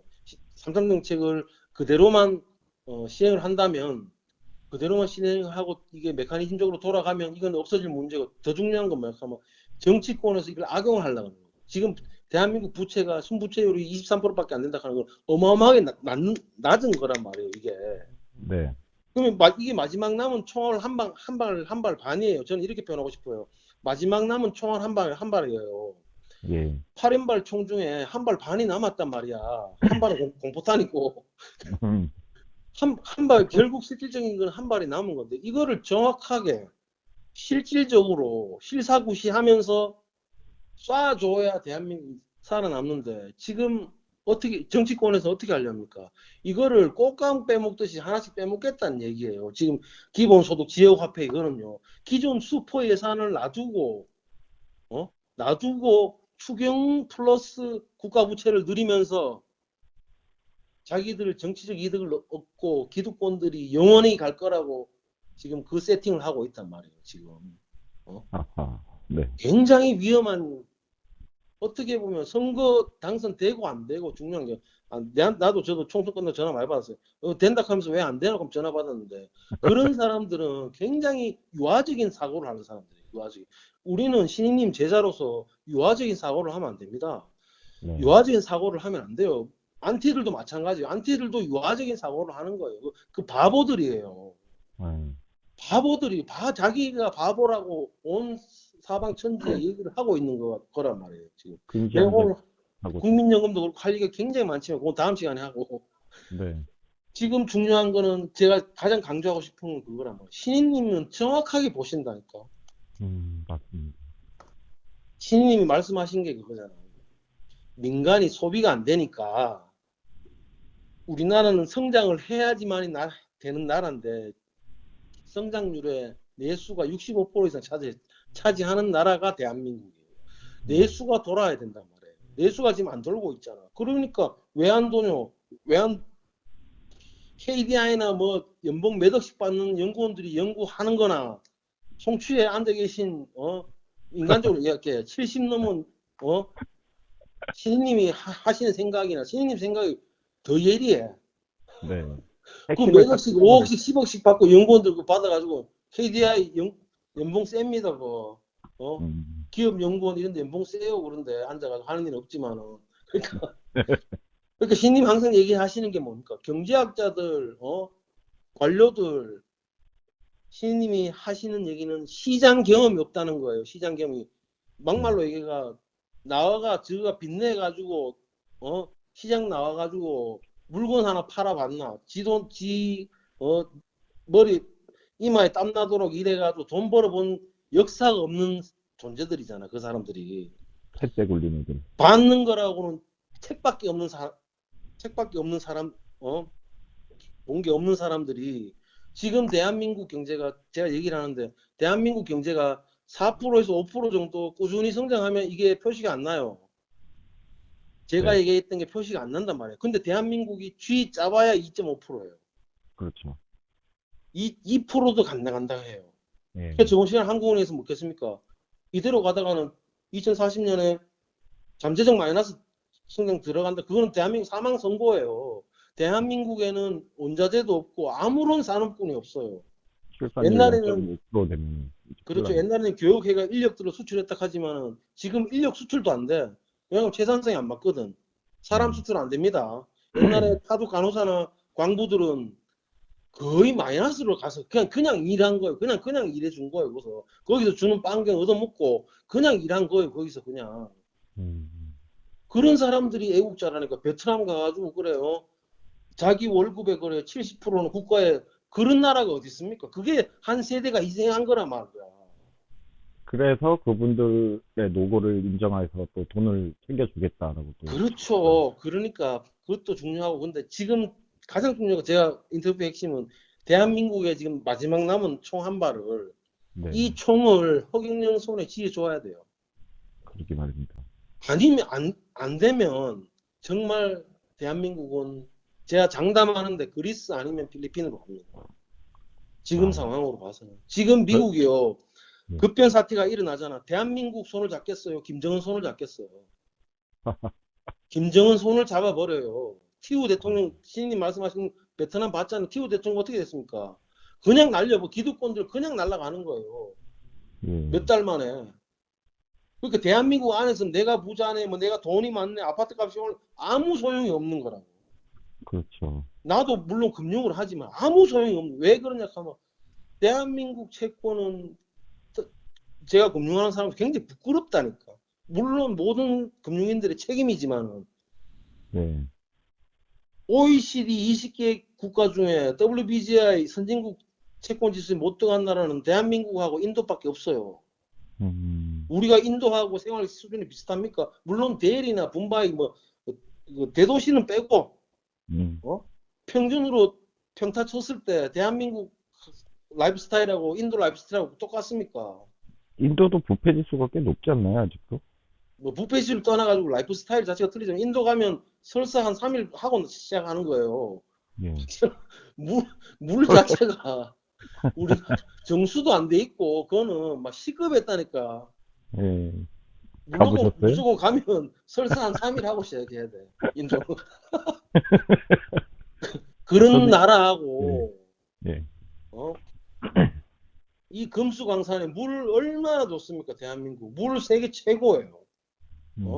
이런 나라에서 그리스로, 필리핀으로 가야 되겠습니까? 안 되잖아. 그리고 이 세력들도 안다고 하기 때문에, 이 마지막 2027년 마지막 대형 이벤트가, 제가 아까도 초반에 얘기했듯이 이런 어젠다 대결이 되지 않을까. 이 민주당과 이재명은 기본소득과 지역화폐 포기 안 해요. 포기 못 합니다. 그리고 이거는 하나 간과하지 못한 게, 민주당과 이재명은 기본소득과 지역화폐는 벌써 유행이 다 지나버린, 트렌드 지난 아젠다를 들고 나와 설치고 있다고. 그러면 굉장히 오만한 거죠, 그들은. 이래 해도 자기들한테 표를 주겠다는 확신이 있어서 이런 식으로 하는 거 아닙니까? 네. 그러니까 저는 어떻게 보면 이 좌파 우파 저도 뭐 나누는 걸 굉장히 싫어하는데, 이 우파 쪽에서, 범우파 쪽에서의 움직임이 저는 반드시 있다. 저는 그래 봐요. 그래야지 섭리가 작동한다. 네, 그러니까 이게 하나의 섭리의 현상이고, 다시 한번 강조하지만 진짜 대한민국에는 마지막 총 한 발이 남아 있어요. 지금 국가 부채가 순부채가 23%밖에 안 된다는 거는 엄청나게, 우리한테 어마어마한 기회예요, 이게. 민간 소비 시장을 살리지 않으면 대한민국 없어요. 수출만 한다고? 그렇죠. 수출만 한다고 되는 게 아니에요. 왜냐하면 대한민국의 코스피 200의 대기업들은 대부분 지분들이 외국 지분들이 많아요. 사모펀드도 있고 헤지펀드도 있고 많아요. 굉장히 IB들도 많이 들어와 있고. 옛날에는 순수한 우리 것이었지만은 이게 글로벌화되면서 우리 게 아니라고, 삼성전자가 우리 게 아니라고. 이렇게 해서 저는 신인님이 그때 항상 말씀하셨잖아요. 내가 될 때는 굉장히 스펙타클하고 쫄깃쫄깃하고 조마조마하고 그랬대요. 네.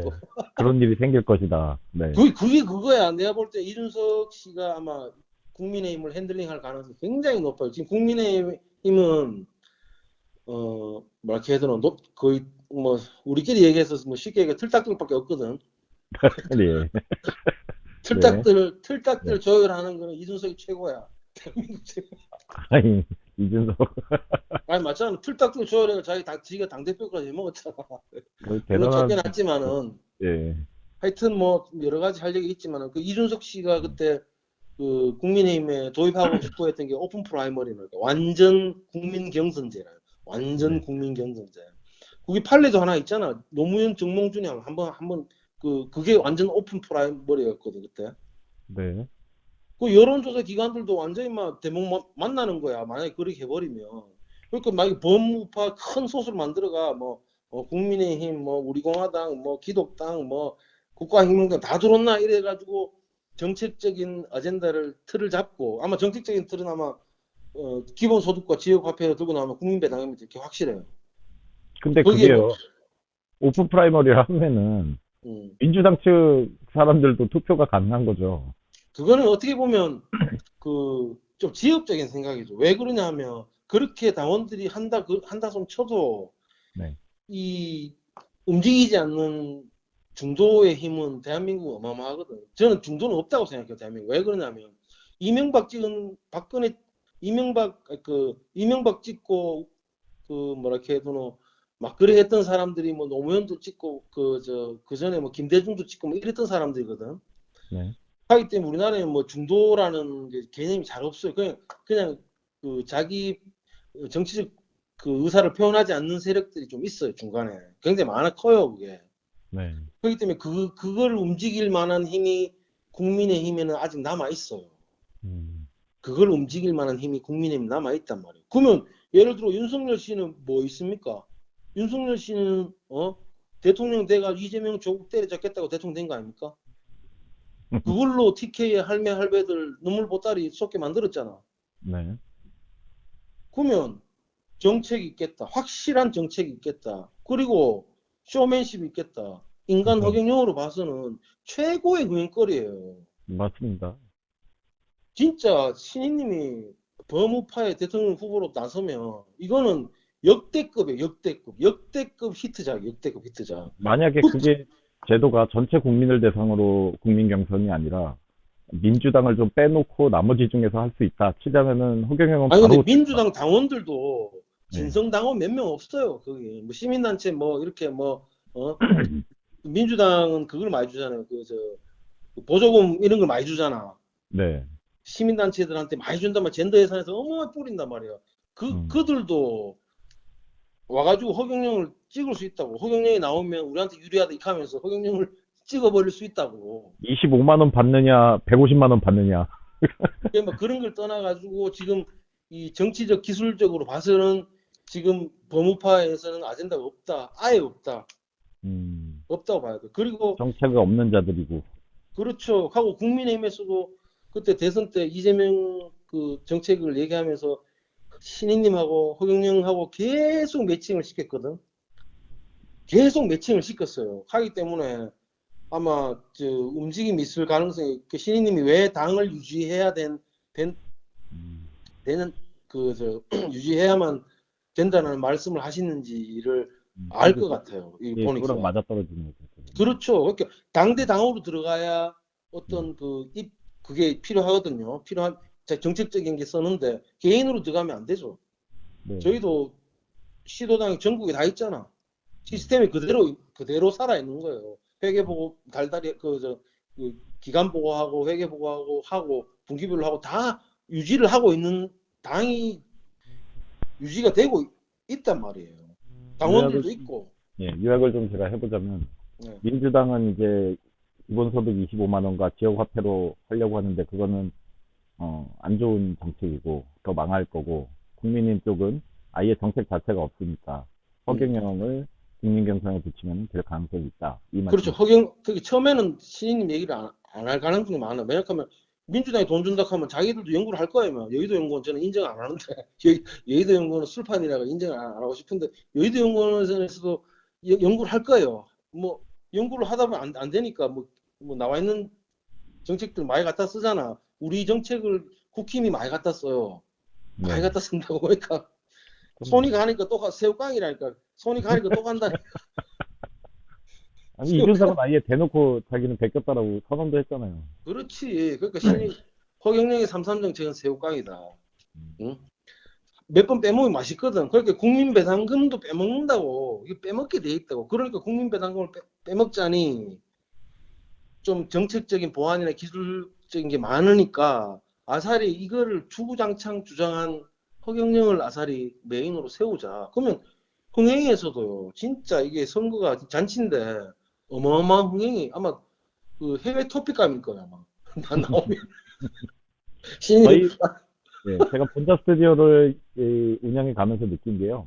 어, 그 음해 방송도 하고 막 하면서 그 안티들이 이 본자 스튜디오까지도 잘 찾아봅니다. 그러니까 예, 안 안티들이 빼놓고 다 봐요. 그러면 저희 지금 이 오늘 방송도 다른 타 당이나 뭐 볼 안티들이 거예요. 보고 있을 본다니까. 거란 말이에요. 어. 예. 이게 저는 근데 개인적인 소견이고 저는 정치 전문가가 아닙니다. 예, 아니고 금융 그 전문가시고. 금융하는 사람으로서 봤을 때 그렇다는 거죠. 그리고 이 민주당이 갖고 나온 이 어젠다들이 금융하고 굉장히 관련돼 있어요. 국가 부채를 얘들은 꽃감 빼먹듯이 쪽쪽 빼먹겠다는 굉장히 좀 영리한 선택을 한 거죠. 민주당과 이재명은. 근데 그 영리한 선택이 아니에요.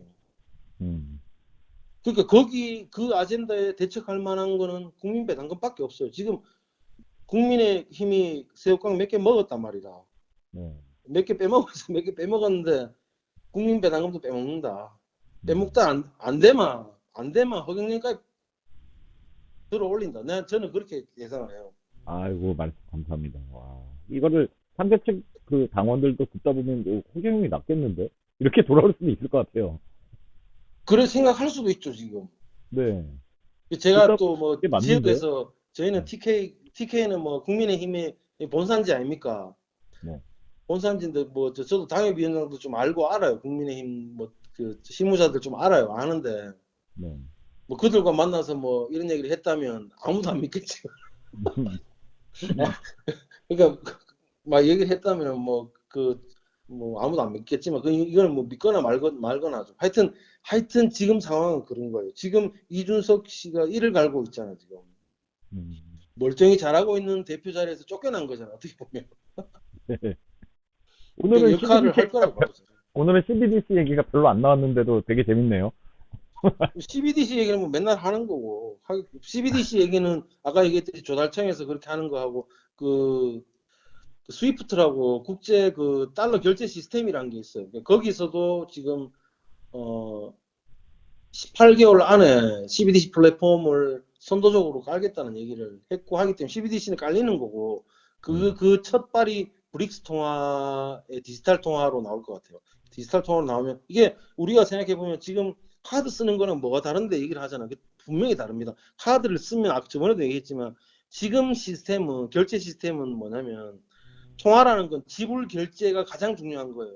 가치 축적이나 가치 저장은 나중 문제고 지불 결제가 가장 우선이란 말이에요. 그런 시장에서는. 그러면 지금 카드를 쓴다 손 칩시다.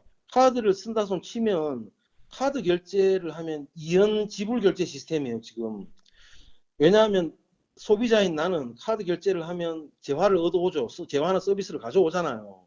네. 그러면 그 재화나 서비스를 제공하는 측에서는 이틀이나 3일 뒤에 결제가 되는 방식이에요. 법인 통장이나 사업자 통장에 꼽힌단 말이다. 지금 내가 서비스를 내줘도 이틀이나 3일 뒤에 내한테 그 돈이 들어오는 시스템이에요. 네. 이연으로 그렇게 되는데 그게 CBDC 플랫폼이 깔려버리고 아마 카카오 할 가능성이 굉장히 많아. 지금 카카오 법적 문제도 많고 많은데 카카오가 제일 낫죠. 카카오나 토스나 뭐 많잖아. 그러니까 뭐 그런 쪽에서 많이 할 것 같아요. 그런 쪽에서 만약에 해버리면 실시간 결제가 돼버린 거야. 내가 예를 들어서 뭐 5만 원짜리 모자를 하나 샀어. 그러면 결제를 하면 바로 꼽혀버리는 거죠. 5만 원 그 자리에서. 예. 그래 돼버리면 채권이 점점 필요가 없어지거든. 그러니까 이건 뭐 나중에 차후 뭐 시간을 마련해서 하는 거고, 요번에는 진짜 제가 그 인터뷰 하자 했던 거는 그 이한주 교수죠. 이한주 교수가 저도 뭐 논문도 읽어봤는데 그래 뭐 그걸 우리가 그 좌파적인 성향을 가졌다고 나쁘다 좋다 말할 필요는 없는 거거든. 네. 그 사람도 어떻게 보면 좀 뭐라 그래야 되나 좀 굉장한 교수죠. 교수인데 그 자기 성향이 다 틀린 거죠.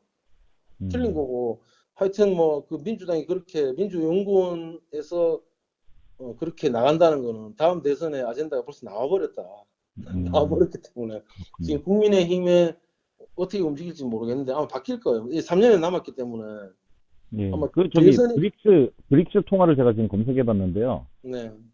뭐 그게 지금 벌써 올해 안에 출시한다고 브릭스 네, 통화를. 네, 디지털 통화 출시해요. 그럼 브릭스가 가지고 있는 인구만 해도 전 세계에 반 이상 된다고. 한 40억 된다고. 아, 그렇습니까. 인도가 인도, 들어가 중국 있으니까 있죠. 러시아 있지.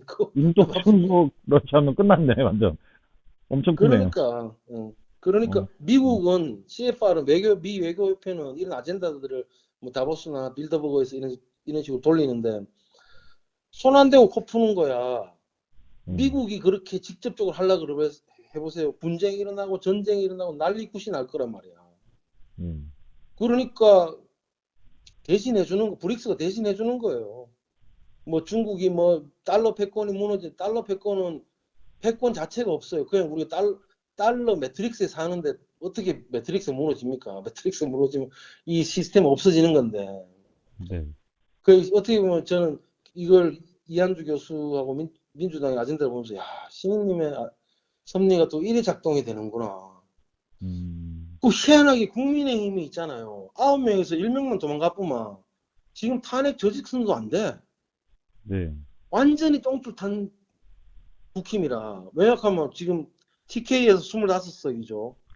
PK에서 한 25몇 석, 그것만 해도 50 몇 석이라. 그러면 없어요. 뭐 경기도 강남에 몇 석, 이래 강원도 몇 석, 이래 대품은 없다고. 네. 없기 때문에 아마 그 중도적인 표를 끌어올 수 있는 그 방안을 굉장히 모색할 거예요. 모색하면 아마 이준석 씨 핸들링하면 분명히 오픈 프라이머리로 할 가능성이 굉장히 높거든요. 그러니까 완전 국민 경선제. 그래 돼버리면 뭐 그러면 뭐 저 주간 방송 뭐 MBC라든가 SBS 뭐 SBS가 낫겠네. SBS에서 뭐 하면 뭐 파티하면 하는 거지 뭐. SBS 우리 음해한 애들 근데 SBS는 지분이 나올 가능성이 굉장히 높아요. 지금 대기업 몇 군데에서 군침을 흘리고 있다 하는데 모르죠 뭐. 태영 날아가는 거 보세요. 태영. 우회적으로 3쿠션으로 날려버리잖아 신인님. 태영이 SBS 대주주잖아. 신인님이 거의 뭐 일을 갈았잖아 SBS. 이번에 또 뭐 찍어가고 해가지고. 예. 하여튼 뭐 저는 그렇게 간다고 봐요. 이번 뭐 총선은 그냥 신님이 당 유지하기 위한 수단이었고 이 당이 필요한 것 같아요. 뭐 당 한다고 뭘 하고 이건 아니지만. 하고 뒤에 신님 저번 강연 때도 신님 왜 RTC를 알지? 경제적인 용어인데. 신님이 RTC로 인해서 공급 과잉이 된다는 말씀도 하셨잖아요. 네. 그 보고서에서나 나온 얘기야. 그런 얘기는. 오호. 저번 일요일인가 토요일날 RTC 얘기하면서 중국이 공급 과잉으로 가는 거야 하면서 말씀하셨단 말이에요. 네.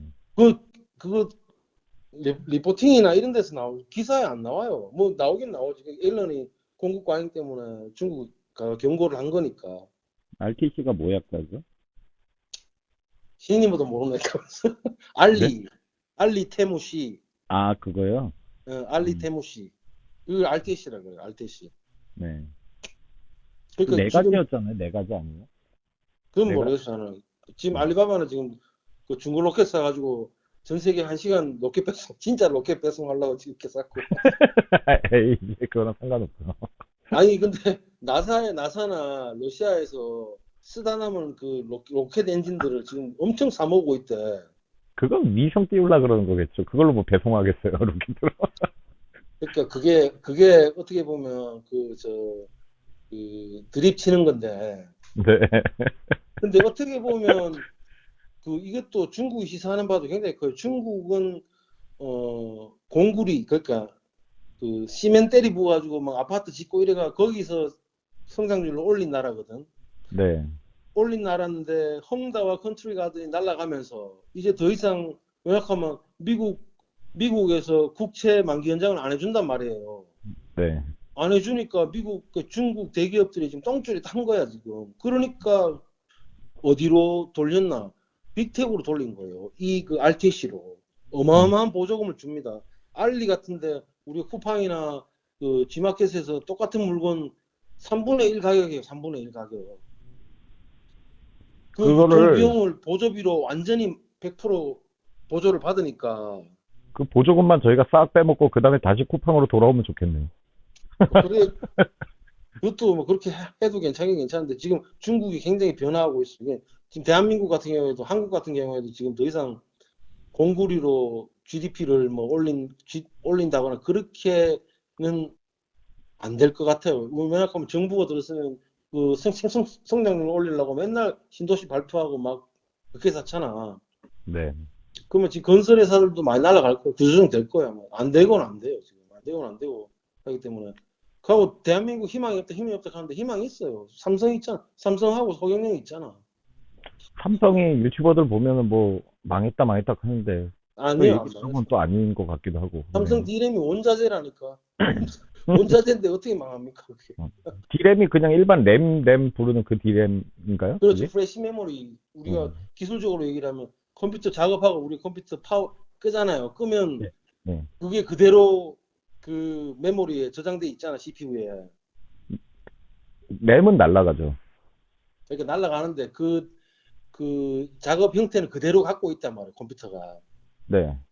그러니까 그거를 하는 게 그 삼성의 플래시 메모리 D램이라니까. 그러니까 시스템 반도체가 CPU 안에 들어가는 거 말씀하시는 거고. 그러니까 내가 말하는 건 컴퓨터 안에서의 작업을 할 때 말이야. 네. 그 D램의 역할이 그거란 말이에요. 그러니까 네, 네. 우리가 뭐 아이폰에도 D램이 그러니까 스티브 잡스가 돈이 없어요. 가오가 없어요. 자체 생산하려고 그랬어요, 칩을. 안 되는 거야, 자체 생산이. 계속 불량이 나고 앱이 연동이 안 되는 거야. 그 결국은 삼성 칩을 쓰는 거예요. 그거 참 다행이네요.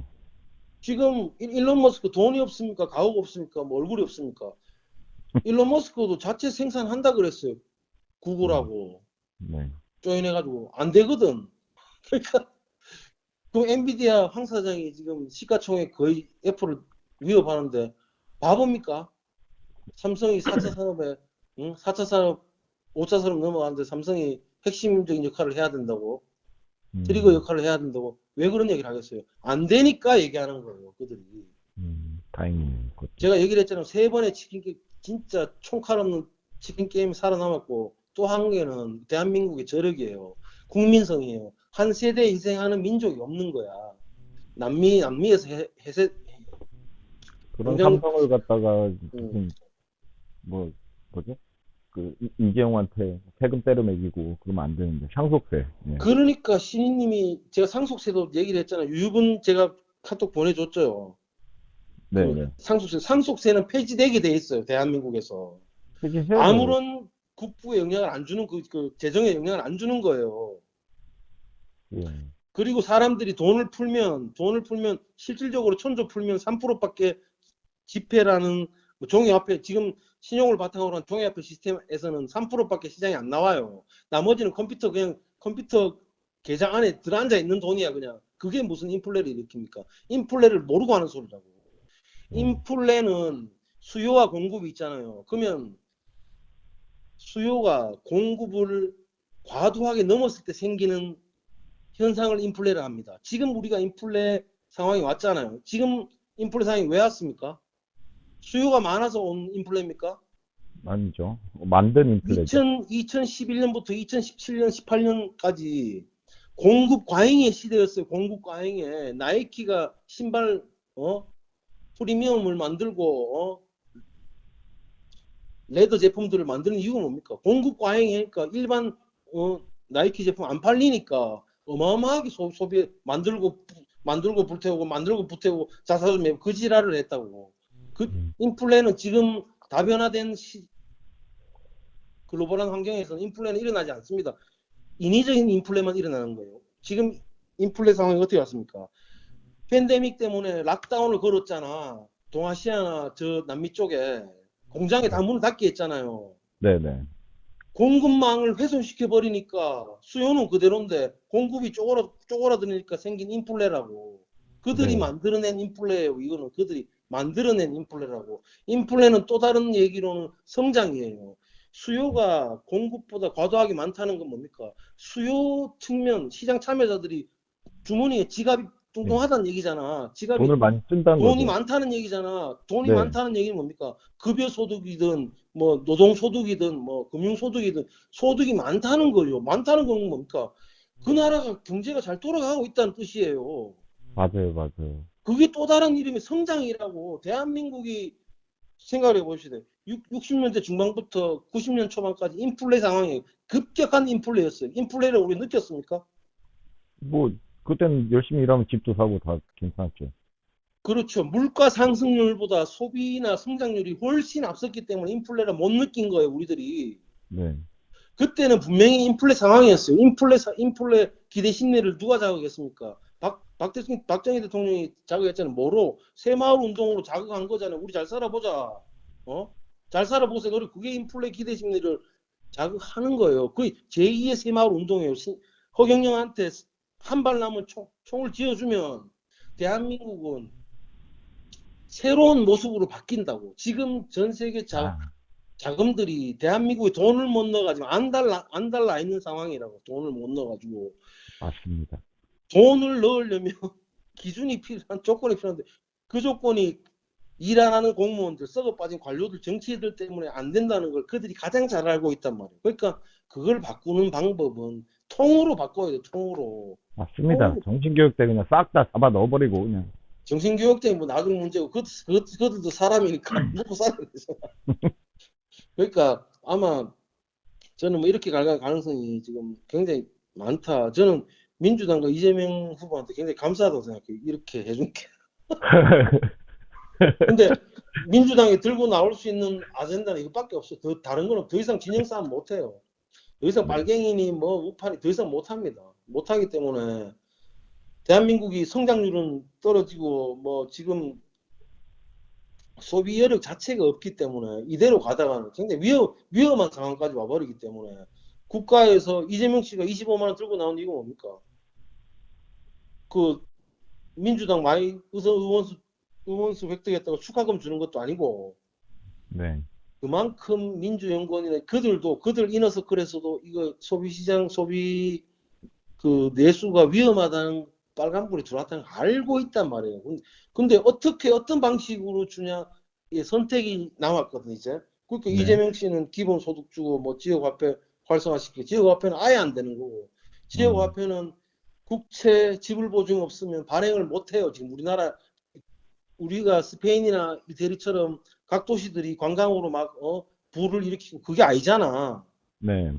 그게 아니니까 특산물 못 팔아가지고 그래 서울에 여의도 와가지고 그래 오징어 뜯어먹으면서 그래 데모하는 입장인데 지금 포항에서 맞잖아. 과메기 여의도 올라가 지 뜯으면서 그 더운 날씨에 과메기 매입하라고 극할 지금 지자체들이 네. 지역화폐를 발행한다고? 그럼 다 죽자는 얘기예요. 필리핀으로 가자는 얘기야. 필리핀 보세요 지금 필리핀. 필리핀의 우수한 자원들이 지금 전 세계 노동시장에 나가서 뭘 하고 있는지를 한번 직접 보란 말이야. 네. 필리핀의 그 이쁜 딸들이 대한민국에 와서 어떤 일을 겪고 있는지를 보란 말이야. 지금 유흥업소 동남아들 거의 다 필리핀 애들이에요. 걔들 뭐 나는 가지난 전에 들은 얘기고 전에 들었는데 전에 들었는데 네. 그 필리핀 20대들만 해서 돌리는 유흥업소들이 있어요. 거기 가서 이 얘기를 해보면 네. 다 대학원까지 다 나왔어. 왜 왔겠어요? 까딱하면 이제 우리나라도 그렇게 될 수 있다. 그래 안 되란 법이 없어요. 네. 필리핀은 그래도 친미국가라기라도 하지. 대한민국은 못 돼. 그러니까 마지막 남은 한 발을 이 총을 반드시 허경영 손에 지켜줘야 된다. 맞습니다. 어찌됐든 간에. 이 방송을 듣고 있는 안티든 찬티든 많은 국민 여러분들 그리고 정부 관계자들 다 깨어나셔야 됩니다. 뭐 깨어날 것까지 바라지도 않아. 그러니까 지금 뭐 정치적인 거로 따지자면 뭐 국민의힘도 그렇게 가졌으면 하는 제 바람도 있어요. 어떻게 보면. 음. 뭐 그들도 뭐 허경영을 선택한다고 뭐 단장고에 되는 게 아니거든. 이준석 듣고 있나? 당신의 책임이 막중하다네. 아니, 제목에다가 아니, 이준석 넣어야겠다. 아니 이준석 의원이잖아. 이준석 의원도 이제 아니 신임하고 이제 점점이 있다니까. 예전에 시인님하고 통화도 했던 사이예요. 그러니까 근데 이준석 씨의 역할이 칼이 이준석 손에 갔다. 일단은 저는 그래 봐요. 보고 민주당이 지금 의원 수도 거의 다 많지 뭐 지금 야대도 그런 야대가 없잖아. 여소 야대도. 그러니까 아마 그래 갈 가능성이 굉장히 많아. 그러니까 오픈 프라이머리 해가지고 뭐 다 쓸어 담겠죠. 그러면 뭐 좀 기독당, 뭐 새누리당, 뭐 오만 당이 있잖아. 그런 당들 다 들어가겠지. 예, 그럼, 알겠습니다. 오늘 네, 알겠습니다. 통화 이 정도까지 하고요. 예, 예. 오늘도 너무 좋은 내용 아유, 감사드립니다. 감사합니다. 이것이 오랜만에. 네, 예, 이거 기다리신 분들이 많을 것 같아요. 예, 예, 알겠습니다. 제가 감사합니다. 일단 이것이. 컷 편집 조금 해가지고 예. 바로 넘겨드리겠습니다. 예, 예, 감사합니다. 네, 예, 들어가세요. 감사합니다. 예, 허경영. 안녕.